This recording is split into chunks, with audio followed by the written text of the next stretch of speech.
السلام علیکم. جہاں زیب عباسی ایک نئے یوٹیوب پروگرام کے ساتھ حاضر ہے. پاکستان تحریک انصاف اور حکومت کی مذاکراتی ٹیموں کے درمیان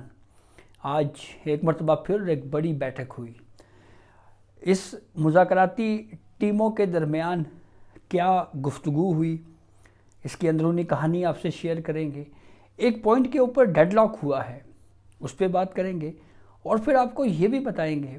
کہ پاکستان تحریک انصاف کی طرف سے سب سے زیادہ اس مذاکراتی عمل کی حمایت میں کون بولا. کچھ باتیں اور بھی اس ملاقات کے دوران کی گئی ہیں. وہ بہت ساری چیزیں اس پہ میڈیا کے اوپر نہیں آئیں، وہ بھی خاصی اہمیت کی حامل ہیں، اس کے اوپر بات کریں گے. اور بالخصوص ڈیڈ لاک کس معاملے کے اوپر ہے، یہ بھی ایک اہم سوال ہے. اور پھر اس سے بھی اہم بات یہ ہے کہ کیا عمران خان تحریری صورت میں اپنے مطالبات لکھ کر دستخط کے ساتھ کیا اس حکومتی مذاکراتی کمیٹی کے سامنے رکھیں گے. یہ خاصا اہمیت کا حامل معاملہ ہے. ان تمام ایشوز کے اوپر اس ویڈیو میں بات کریں گے. آج پارلیمنٹ ہاؤس میں یہ مذاکراتی ٹیموں کا دوسری بیٹھک تھی. بیسیکلی یہ مذاکرات کا پروسیس ہے. اس مذاکراتی عمل کو جو ہے وہ بہت سارے جو سیاسی مبصرین ہیں اس کو بہت زیادہ سپورٹ بھی کر رہے ہیں، اور اس کو خوشائند بھی قرار دے رہے ہیں کہ پولیٹیکل پارٹیز آپس میں بیٹھ کر جو ہے وہ اس کے اوپر بات چیت کر رہے ہیں. کچھ ایشوز ایسے ہیں جس کے اوپر قانونی یا آئینی طور کے اوپر کچھ رکاوٹیں آ سکتی ہیں، جیسے عدالت سے باہر جا کر کس طرح سے سیاسی قیدیوں کی یا وہ پی ٹی آئی کے لوگ جو اس وقت جیلوں میں ہیں ان کو حکومت ریلیف دلوا سکتی ہے. ایگزیکٹو آرڈر اس کے اوپر کیسے جاری ہو سکتا ہے، اس کے اوپر بہرحال کافی زیادہ اعتراضات ہیں. تو سب سے پہلے تو آپ کو شرکاء کے نام بتاتے ہیں کہ پارلیمنٹ ہاؤس میں جو ہے وہ حکومت اور پی ٹی آئی کی جو مذاکراتی ٹیموں کے مابین یہ دوسرا اجلاس تھا. اس میں پاکستان تحریک انصاف کی جانب سے Umar Ayub leader of the opposition ہیں قومی اسمبلی میں، علی امین گنڈاپور جو کہ وزیر اعلیٰ خیبر پختونخوا ہیں، سلمان اکرم راجہ، اسد کیسر، پھر سینیٹر راجہ ناصر عباس، صاحبزادہ حامد رضا، یہ شریک ہوئے. حکومتی اتحادی کمیٹی میں نائب وزیر اعظم اسحاق ڈار نون لیگ کی طرف سے، سینیٹر عرفان صدیقی نون لیگ کی طرف سے، رانا ثناء اللہ مشیر ہیں وزیر اعظم کے نون لیگ کی طرف سے، راجہ پرویز اشرف پاکستان پیپلز پارٹی کی طرف سے، سید نوید قمر صاحب پیپلز پارٹی کی طرف سے، Farooq Sattar M Q M سے وابستگی ہے ان کی سیاسی، اعجاز الحق پاکستان مسلم لیگ ضیاء، خالد حسین مکسی بلوچستان عوامی پارٹی، عبدالعلیم خان وزیر برائے نجکاری ہیں آئی پی پی یعنی استحکام پاکستان پارٹی کے. اس کا جو آفیشیل اعلامیہ جاری ہوا ہے اس میں یہ کہا گیا ہے کہ پی ٹی آئی کمیٹی کے سربراہ عمر ایوب اور دیگر ارکان نے تفصیل سے اپنا نقطہ نظر پیش کیا. انہوں نے پی ٹی آئی کے بانی یعنی عمران خان سمیت پارٹی کے لیڈران اور کارکنان کی رہائی کا مطالبہ کیا. انہوں نے یہ بھی کہا کہ حکومت کو ضمانتوں کے حصول میں حائل نہیں ہونا چاہیے. یعنی وہ یہ کہہ رہے ہیں کہ اگر کوئی بیل پٹیشن کسی کورٹ میں لگتی ہے تو حکومت اس ضمانت کی مخالفت نہ کرے. پھر 9 مئی اور 26 نومبر کے واقعات پر جوڈیشل کمیشن بنانے کا مطالبہ کیا تاکہ حقائق پوری طریقے سے سامنے آ سکیں. پی ٹی آئی کمیٹی نے آگاہ کیا کہ تحریری طور پر چارٹر آف ڈیمانڈز پیش کرنے کے لیے ہمیں اڈیالہ جیل میں بانی پی ٹی آئی یعنی عمران خان صاحب سے ملاقات، مشاورت اور رہنمائی حاصل کرنے کا موقع فراہم کیا جائے. اور پی ٹی آئی کی اس مذاکراتی ٹیم نے یہ بھی بتایا کہ عمران خان نے یہ مذاکراتی عمل شروع کرنے کی اجازت دی ہے، لہٰذا اسے مثبت طریقے سے جاری رکھنے کے لیے ان کی ہدایات جو ہیں وہ اس معاملے کے اوپر خاصی اہمیت کے حامل ہیں. پی ٹی آئی کمیٹی نے کہا کہ عمران خان سے مشاورت اور رہنمائی کے لیے اگلی میٹنگ میں چارٹر آف ڈیمانڈ باقاعدہ تحریری شکل میں پیش کیا جائے گا. حکومتی پارلیمانی کمیٹی کی طرف سے نائب وزیر اعظم اور وزیر خارجہ اسحاق ڈار نے کہا کہ گزشتہ میٹنگ میں کیے گئے فیصلے کے تحت ہمیں توقع تھی کہ آج پاکستان تحریک انصاف تحریری طور کے اوپر اپنے مطالبات پیش کرے گی تاکہ مذاکرات کا عمل آگے بڑھایا جا سکے. تاہم انہوں نے کہا کہ ہمیں کوئی اعتراض نہیں ہے. P T I committee Imran Khan سے رہنمائی حاصل کرنے کے بعد اپنا چارٹر آف ڈیمانڈ لائے تاکہ دونوں کمیٹیاں معاملات کو خوش اسلوبی سے آگے بڑھائیں۔ طے پایا ہے کہ پی ٹی آئی کمیٹی کی عمران خان سے ملاقات کے بعد اگلے ہفتے دونوں کمیٹیوں کی تیسری نشست جو ہے اس کی تاریخ کا تعین ہوگا۔ اچھا جی، ایک تو پاکستان تحریک انصاف کی مذاکراتی ٹیم نے پہلے یہ کہا تھا کہ ہم تحریری صورت میں اپنے چارٹر آف ڈیمانڈز جو ہیں وہ حکومتی کمیٹی کے سامنے رکھیں گے۔ گزشتہ روز بھی اسپیکر آفس کی جانب سے یہ باور کروایا گیا، یاد کروایا گیا کہ آپ نے تحریری صورت میں اپنے مطالبات حکومتی کمیٹی کے سامنے رکھے ہیں۔ اس وقت بھی نہیں رکھے گئے،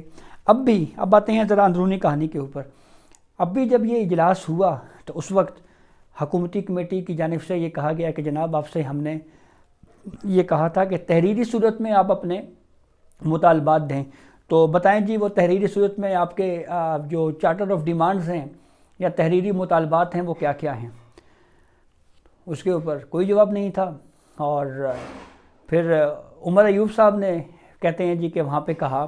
کہ جی ہمارے تو دو مطالبات ہیں بنیادی، ایک 9 مئی کے واقعات پہ اور 26 نومبر کے واقعات کے اوپر جوڈیشل کمیشن تشکیل دیا جائے، اور پھر اس کے بعد دوسرا ہمارا مطالبہ یہ ہے کہ عمران خان سمیت تمام قیدیوں کو جو ہے ان کو رہائی دی جائے۔ تو اس کے اوپر حکومتی ممبرز بالخصوص سینیٹر عرفان صدیقی صاحب نے یہ کہا کہ جناب ہم نے آپ سے کہا تھا کہ آپ تحریری طور کے اوپر اپنے مطالبات لے کے آئیں، آپ تحریری طور کے اوپر اپنے مطالبات کیوں نہیں لا رہے۔ تو اس کے اوپر انہوں نے کہا جی کہ ہم نے عمران خان سے ملاقات کرنی ہے، اور اس ملاقات کے بعد پھر جو ہیں وہ ڈیمانڈز لکھ کے تحریری طور کے اوپر آپ کے سامنے رکھیں گے۔ حکومت بانی پی ٹی آئی سے ملاقات کے لیے پی ٹی آئی کمیٹی کو سہولت فراہم کرے گی، یہ طے ہوا ہے اس کمیٹی میں۔ اس کے علاوہ ملاقات ہفتے یا پیر کے روز اس پی ٹی آئی کی مذاکراتی ٹیم کی عمران خان سے ہوگی، اور اگلی ملاقات میں پی ٹی آئی تحریری مطالبات جو ہے وہ پیش کرے گی، اس بات کی یقین دہانی کروائی گئی ہے۔ اچھا، کہا یہ جاتا ہے کہ اس مذاکراتی عمل کی اجلاس میں سب سے زیادہ کسی نے حمایت کی یا سب سے زیادہ جس نے اس مذاکراتی عمل میں بات کی اور اس کو سپورٹ کیا، ان کا نام وزیر اعلیٰ خیبر پختونخوا علی امین گنڈاپور ہے۔ یہ وہی علی امین گنڈاپور ہیں جو پہلے جن کی قیادت میں جتھوں کی صورت میں یہاں پہ اسلام آباد میں دھرنے مظاہرے ہوئے، پرتشدد احتجاج ہوا، وہ ہم سب اس سے واقف ہیں۔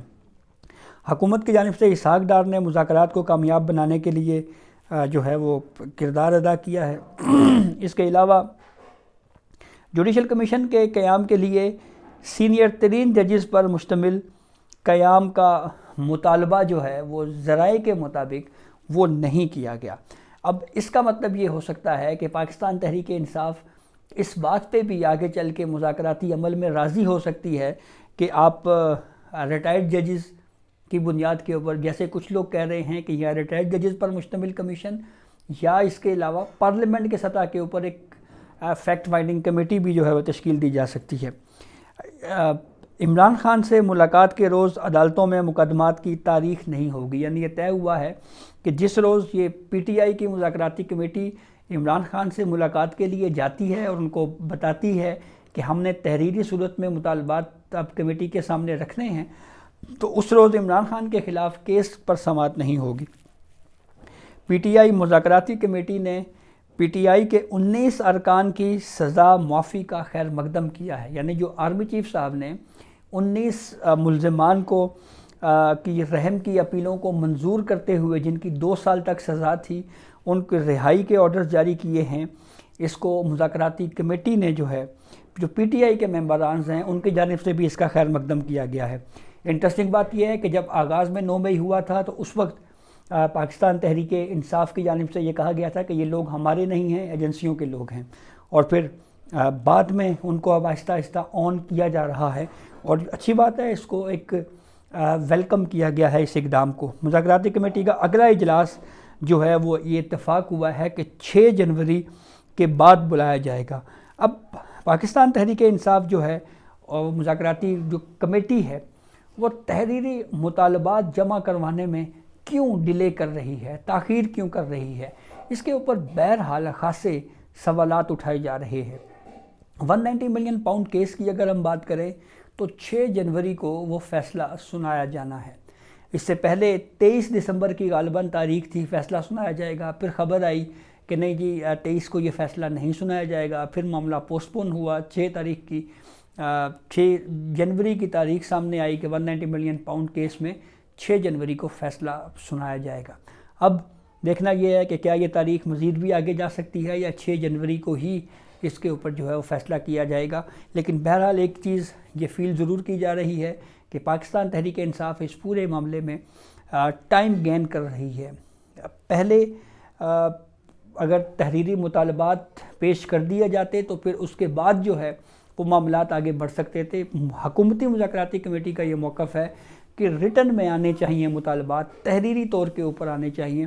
یہ ایک طرح سے مسٹرسٹ ہے، یعنی آپ یوں کہیں کہ عدم اعتماد کی فضا اس وقت بھی قائم ہے حکومتی سائٹ کے اوپر یا پاکستان تحریک انصاف کی سائٹ کے اوپر، بالخصوص پاکستان تحریک انصاف کی سائٹ کے اوپر، کہ وہ تحریری صورت میں اپنے مطالبات جو ہے وہ پیش نہیں کر رہی۔ اور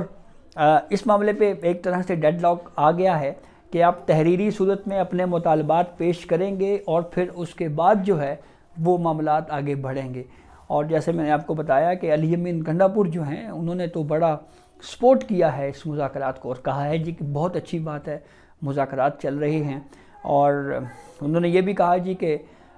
ہم جس بھی طرح سے اس سٹیج کے اوپر پہنچے ہیں بہرحال اب یہاں پہ آگے ہیں، یہ بہت اچھی بات ہے، مذاکرات آگے اسی طریقے سے بڑھنے چاہیے۔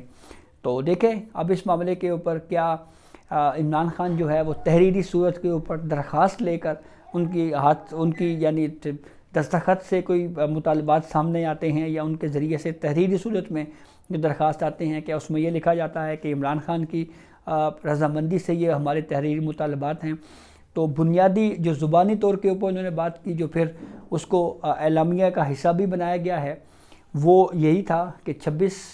نومبر اور 9 مئی کے واقعات کے اوپر جوڈیشل کمیشن، لیکن اب ذرائع سے یہ خبر آ رہی ہے کہ سینئر ججز پر مشتمل جوڈیشل کمیشن کی تشکیل کا مطالبہ جو ہے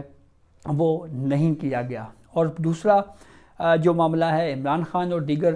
کارکنوں یا قائدین کی رہائی کا جو معاملہ ہے، تو اس معاملے کے اوپر گزشتہ اجلاس میں حکومت کا یہ موقف تھا کہ پی ٹی آئی کے دور حکومت میں جتنے بھی نون لیگ کے لوگ گرفتار ہوئے، جیلوں میں گئے، کسی ایک کی کوئی مثال دے دیں کہ وہ ایگزیکٹو آرڈر کے ذریعے ان کو نکالا گیا، جوڈیشل پروسیس کے ذریعے ہی، عدالتوں کے ذریعے ہی وہ لوگ واپس آئے ہیں۔